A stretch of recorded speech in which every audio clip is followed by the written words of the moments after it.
Hello friends, welcome to my YouTube channel Samrat education. दोस्तों, आज के इस वीडियो में आप लोगों के लिए बीएससी एग्रीकल्चर फोर्थ सेमेस्टर के एक विषय renewable energy and green technology AG 406 का तीसरा लेक्चर कराने वाला हूं, जिसका टाइटल है familiarisation with type of biogas plant and gasifier. तो हमें बायोगैस प्लांट जो हैं उनके बारे में पढ़ना है आज की वीडियो, और गैसीफायर के बारे में पढ़ना। तो हम लोग आज की इस वीडियो में बायोगैस प्लांट के टाइप के बारे में पढ़ेंगे। उससे पहले हम लोग जानेंगे कि बायोगैस क्या होता है। तो दोस्तों, बायोगैस को आप लोग जानते होंगे कि गोबर गैस को बायोगैस भी कहा जाता है, ठीक है। तो बायोगैस क्या होता है उसको देखेंगे। तो बायोगैस ऊर्जा का एक ऐसा स्रोत है जिसका उपयोग बार बार किया जा सकता है। बायोगैस ऊर्जा का एक ऐसा स्रोत है जिसका उपयोग बार बार किया जा सकता है। मतलब दोस्तों, रिन्यूएबल सोर्स है। क्या है? Renewable source. मतलब जिसको हम बार बार प्राप्त कर सकते हैं वही होता है रिन्यूएबल सोर्स। तो जो बायोगैस है ऊर्जा का एक ऐसा स्रोत है जिसे हम बारंबार इस्तेमाल कर सकते हैं। इसका उपयोग जो होता है वह घरेलू कार्यों के लिए और कृषि कार्यों के लिए भी किया जाता है। जो दोस्तों बायोगैस होता है इसका यूज घरों में खाना बनाने के लिए भी किया जाता है, ठीक है, और कृषि कार्य में भी यूज किया जाता है बायोगैस का। बायोगैस को गोबर गैस भी कहा जाता है। कार्बनिक पदार्थ, अब कार्बनिक पदार्थ में जैसे हो गया खाद अपशिष्ट, पौधे, कृषि अपशिष्ट, गाय का गोबर आदि की अपघटन द्वारा उत्पादित गैस को ही बायोगैस कहा जाता है। यदि आपसे कोई पूछ दिया बायोगैस किसे कहते हैं, परिभाषा दे, तो क्या बताएंगे? बायोगैस कार्बनिक पदार्थ जैसे खाद अपशिष्ट, पौधे, कृषि अपशिष्ट, गाय का गोबर आदि के अपघटन के द्वारा उत्पादित गैस को बायोगैस कहा जाता है। ठीक है, ये इसका परिचय था, थोड़ा सा आप लोग समझ गए होंगे बायोगैस क्या होता है। बायोगैस ऊर्जा का एक ऐसा स्रोत है जिसको हम बार बार इस्तेमाल कर सकते हैं। इसका उपयोग घरेलू कार्य के साथ साथ कृषि कार्य में भी किया जा सकता है। बायोगैस को गोबर गैस भी कहा जाता है। कार्बनिक पदार्थ जैसे खाद अपशिष्ट पदार्थ, पौधे, कृषि अपशिष्ट, गाय का गोबर आदि के अपघटन द्वारा उत्पादित गैस को बायोगैस कहा जाता है। ठीक है, इसको समझने के लिए मैंने एक और डेफिनेशन लिया है कि बायोगैस एक शुद्ध और प्रभावी गैस है। बायोगैस एक शुद्ध और प्रभावी गैस है। इसमें 55 से 65% तक मेथेन, 30 से 40% तक कार्बन डाइऑक्साइड और थोड़ी मात्रा में हाइड्रोजन और हाइड्रोजन सल्फाइड से मिलकर बना होता है। तो यदि कोई पूछ दिया आपसे कि बायोगैस में कौन सी सबसे ज्यादा गैस पाई जाती है, तो आप लोग क्या बताएंगे? मेथेन पाया जाता है। क्या पाया जाता है? मेथेन सबसे ज्यादा पाया जाता है किसमें? बायोगैस में। बायोगैस किस किस से बना होता है? तो बायोगैस में मिनिमम 55% और मैक्सिमम 65% मेथेन होता है। 30% मिनिमम कार्बन डाइऑक्साइड और मैक्सिमम 40% कार्बन डाइऑक्साइड होता है। और थोड़ा सा मात्रा में हाइड्रोजन और हाइड्रोजन सल्फाइड भी पाया जाता है। तो आप लोग कह सकते हैं कि बायोगैस एक शुद्ध और प्रभावी गैस है जो 55 से 65% मेथेन, 30 से 40% कार्बन डाइऑक्साइड और थोड़ी मात्रा में हाइड्रोजन और हाइड्रोजन सल्फाइड से मिलकर बना होता है। तो आप लोग बायोगैस क्या था समझ गए होंगे, उम्मीद करते हैं आप लोग को बता लेंगे। एक नंबर में बार बार पूछता है कि बायोगैस में सबसे ज्यादा क्या पाया जाता है, तो क्या पाया जाता है? मेथेन पाया जाता है। चलिए अब देखते हैं बायोगैस प्लांट।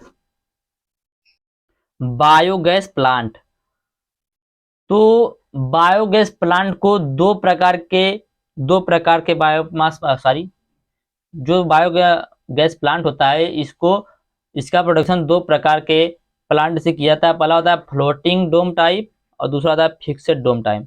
यह कह सकते हैं बायोगैस प्लांट दो प्रकार का होता है। पहला होता है फ्लोटिंग डोम टाइप, दूसरा होता है फिक्सेड डोम टाइप। तो इन दोनों के बारे में हम लोगों को विस्तार से पढ़ना है। तो चलिए देखते हैं आगे।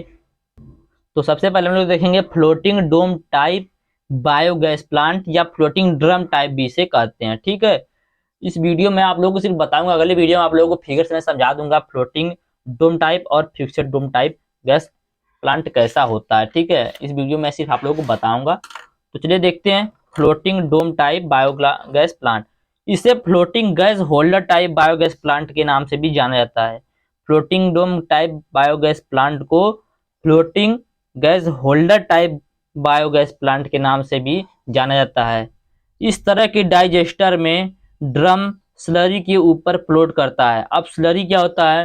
तो गाय के गोबर को पानी में मिलाकर मिलाने के बाद जब अच्छी तरह से मिला लेते हैं, जो मैटर पदार्थ उत्पादन होता है जिस मैटर का, उसी को बोलते हैं स्लरी। ठीक है, तो स्लरी क्या होता है, आप लोग समझ गए होंगे कि गोबर को पानी मिला लेते हैं तो गोबर थोड़ा गाढ़ा हो जाता है, मतलब पानी की जैसा लिक्विड टाइप हो जाता है, उसी को बोलते हैं स्लरी।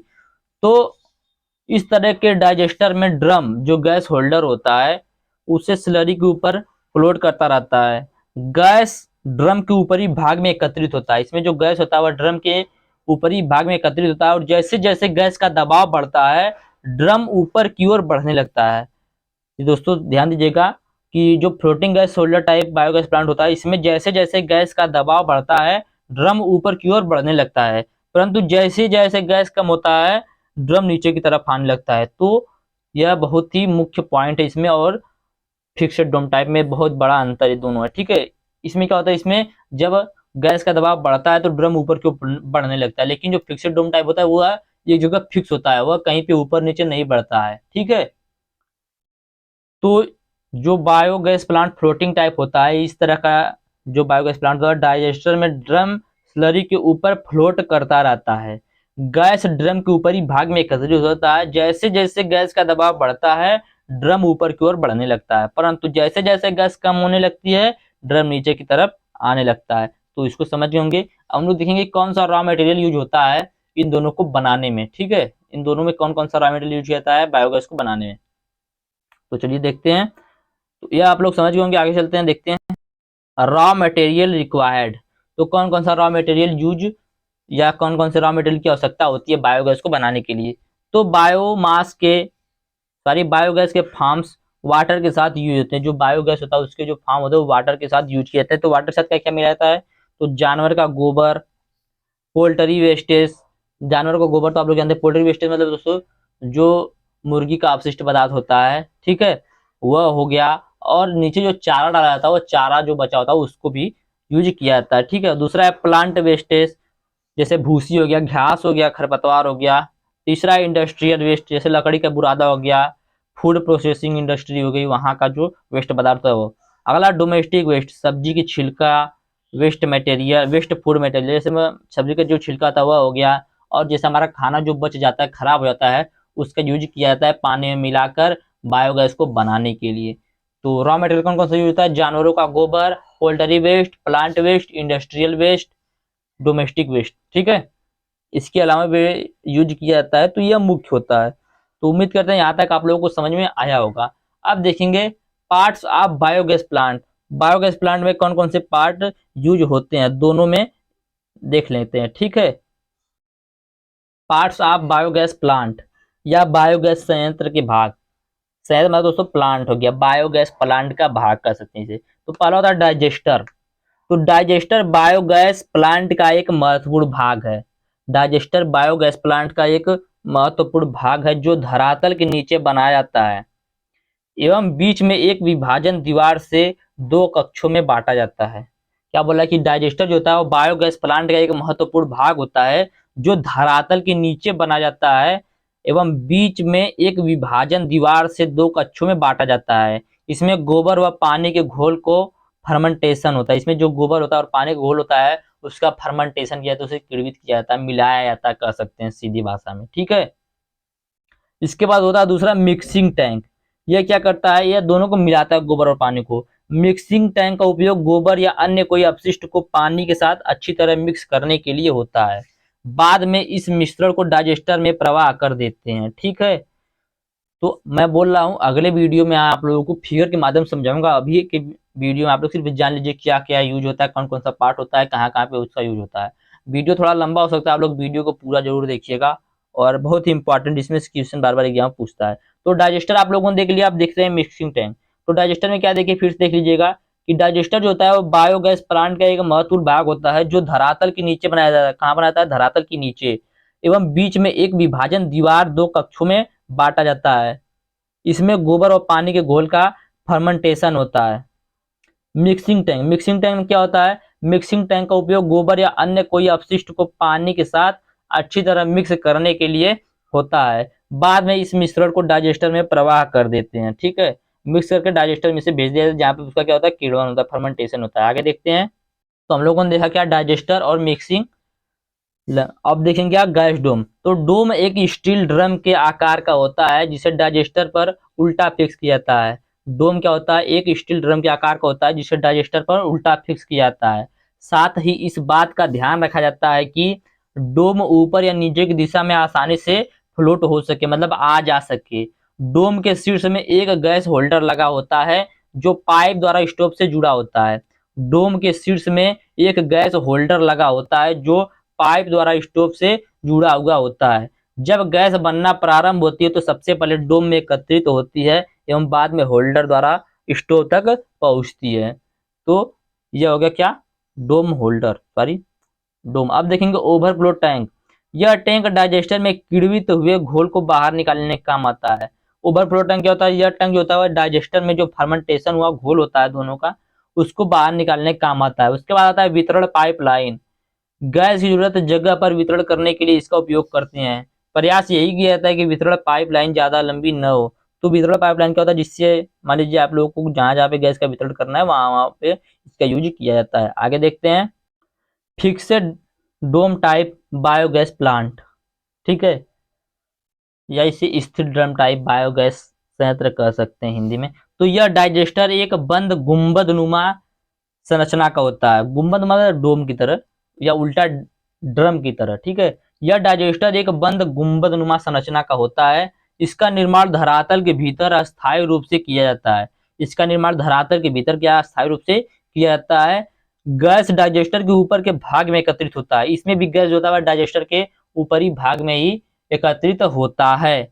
जब गैस धीरे धीरे ऊपर की भाग में एकत्रित होने लगता है तो डाइजेस्टर में गैस दबाव बढ़ता है। इसलिए डाइजेस्टर की क्षमता जो होती है वो 20 घन मीटर से अधिक नहीं होनी चाहिए। दोस्तों देखिए, जो मैं आप लोगों को बताया था फ्लोटिंग गैस होल्डर टाइप, उसमें क्या होता था, उसमें भी गैस ऊपर ही बनता था, लेकिन जैसे जैसे गैस का दबाव बढ़ता है ड्रम ऊपर से नीचे की ओर बढ़ने लगता है।